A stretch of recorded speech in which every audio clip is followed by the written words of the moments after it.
Salam, saudara yang dikasihi Tuhan Yesus Kristus. Saya akan sampaikan satu hal yang sederhana, renungan singkat tetapi penting untuk saudara pahami. Saudara, suatu ketika, kalau saudara memiliki satu kesanggupan, satu kekuatan, kemudian di dalam pikiran dan hati saudara timbul satu perintah, timbul satu niat untuk berkorban bagi mezbah pekerjaan Tuhan, maka secepatnya saudara sebaiknya melakukan hal ini. Jadi bila saudara memiliki kemampuan, kemudian saudara memiliki hati yang digerakkan untuk memberikan persembahan kepada mezbah Tuhan, maka segera lakukan. Itu suara Roh Kudus. Daging tidak pernah memiliki suara seperti itu, saudaraku. Daging ini berat. Untuk melangkah kepada pengorbanan, itu berat. Iblis juga tidak punya suara seperti itu. Untuk berkorban bagi mezbah pekerjaan Tuhan itu enggak ada iblis. Bahkan iblis sangat takut dengan pengorbanan. Akhirnya dengan korban Kristus iblis dikalahkan dan akhirnya iblis trauma nanti sampai pada masa akhir zaman ketika antikris itu muncul, pembinasa keji itu muncul. Maka antikris itu akan menghentikan segala macam korban karena dia trauma. Berulang kali ulahnya, berulang kali strateginya selalu dipatahkan dengan kekuatan korban. Saudaraku yang dikasihi Tuhan, seperti sudah saya sampaikan beberapa saat yang lalu di dalam pemberitaan firman Tuhan. Jadi kalau di hati saudara ini timbul rasa, timbul terbersit satu dorongan untuk memberikan persembahan ke mezbah Tuhan, maka itu suara Roh Kudus. Itu bukan suara daging. Daging nggak punya suara berkorban, saudaraku. Males daging, berat, nggak enak. Iblis juga nggak punya suara untuk berkorban di mezbah Tuhan ini. Iblis trauma bahkan dengan berbagai macam korban. Nanti terbukti antikris atau si pembinasa keji, Daniel 9 ayat 27 dikatakan nanti antikris itu akan menghentikan berbagai macam korban. Saudara, jadi kalau saudara punya niatan hati untuk berkorban di mezbah Tuhan, untuk membantu pekerjaan Tuhan, menopang pelayanan pekerjaan Tuhan, itu suara Roh Kudus. Daging tidak punya suara seperti itu. Iblis juga tidak punya suara seperti itu. Itu hanya ada di dalam kemauan Roh Kudus, saudaraku. Jadi kalau saudara mendengar suara itu suara Roh Kudus. Daging tidak pernah bersuara seperti itu. Karena itu tidak enak, sakit berkorban itu menurut daging. Kemudian iblis juga tidak pernah bersuara seperti itu. Bahkan iblis itu sangat benci kalau dengan namanya pengorbanan itu benci banget iblis. Trauma. Karena dia dikalahkan, dihancurkan oleh kuasa korban Kristus. Jadi dengan berbagai macam korban itu iblis itu trauma. Antikris nanti akhirnya karena traumanya itu dia akan menghentikan segala macam persembahan ketika masa antikris itu terjadi pada pertengahan 7 tahun terakhir sebelum kedatangan Tuhan Yesus Kristus. Saudara, ini merupakan rahasia mezbah korban bakaran. Saudara, mezbah korban bakaran itu letaknya di pelataran, ya saudaraku. Artinya pelataran ini, saudaraku, orang Israel bisa masuk di pelataran ini, saudaraku.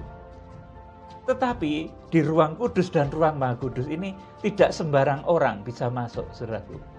Artinya apa, saudaraku? Lewat pengorbanan kita kepada mezbah Tuhan, lewat topangan kita kepada mezbah Tuhan, kita akan menggapai tahta Tuhan.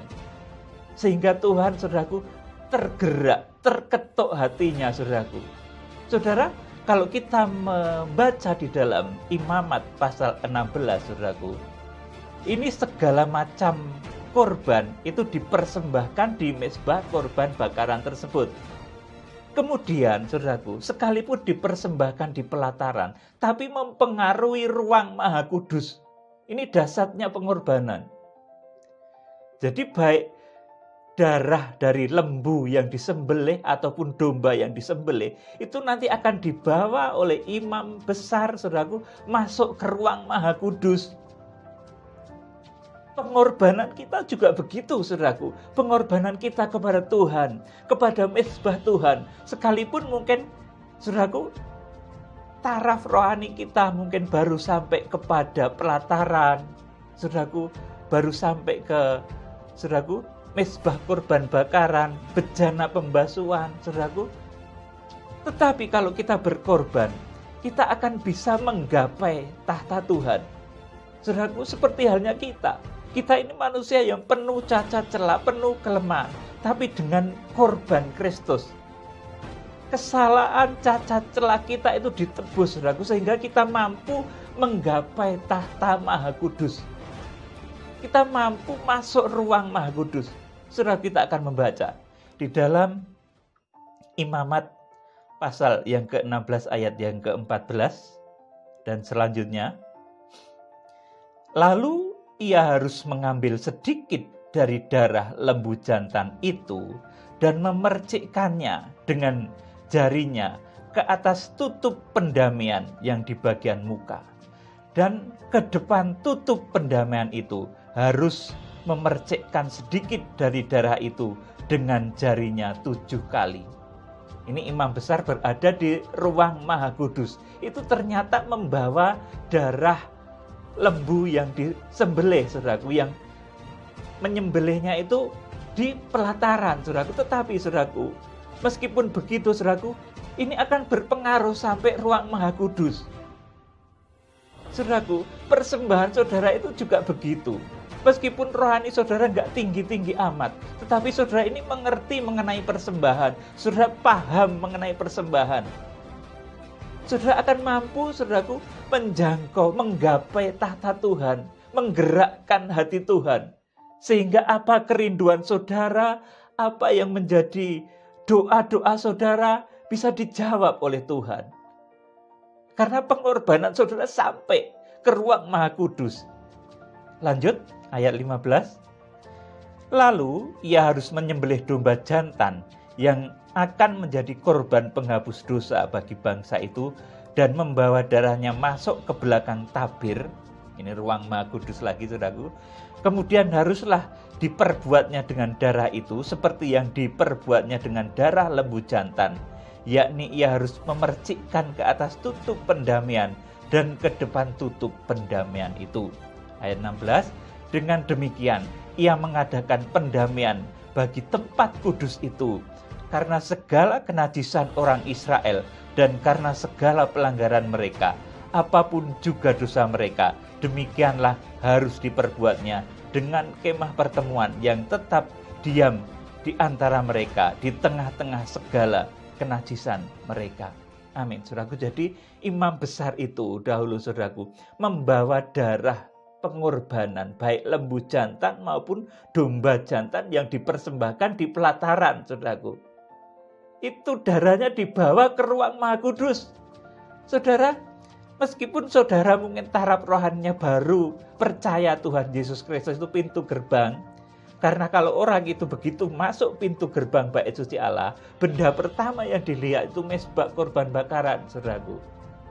Dimanapun taraf rohani saudara, kalau saudara itu memiliki jiwa pengorbanan, saudara, pengorbanan saudara itu, saudaraku, akan dibawa masuk ke ruang Maha Kudus.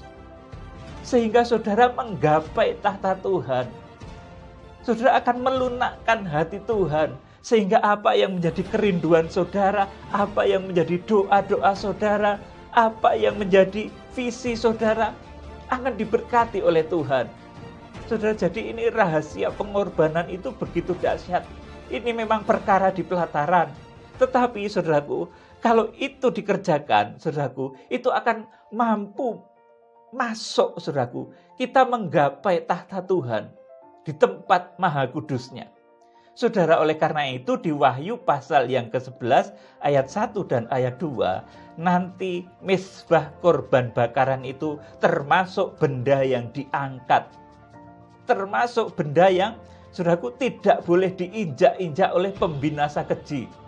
Kalau saudara membaca Wahyu pasal 11, ukurlah bait suci Allah dan mezbah. Mezbah di Wahyu pasal 11 ini ditulis sebagai tusiasterion. Itu bahasa aslinya. Tusiasterion ini menunjuk kepada tempat persembahan, yaitu tempat menyembelih, altar, saudaraku, altar penyembelihan korban di bait suci Allah. Mezbah korban bakaran. Saudara yang dikasih Tuhan, jadi makna yang saya sampaikan saat ini, ketika saudara memiliki kemampuan, kemudian di hati saudara ini terbersit keinginan, digerakkan oleh satu kuasa Roh Kudus, saudaraku, untuk memberikan persembahan di mezbah Tuhan, maka segera lakukan. Itu suara Roh Kudus, saudara. Daging nggak punya suara seperti itu, berat daging, saudaraku.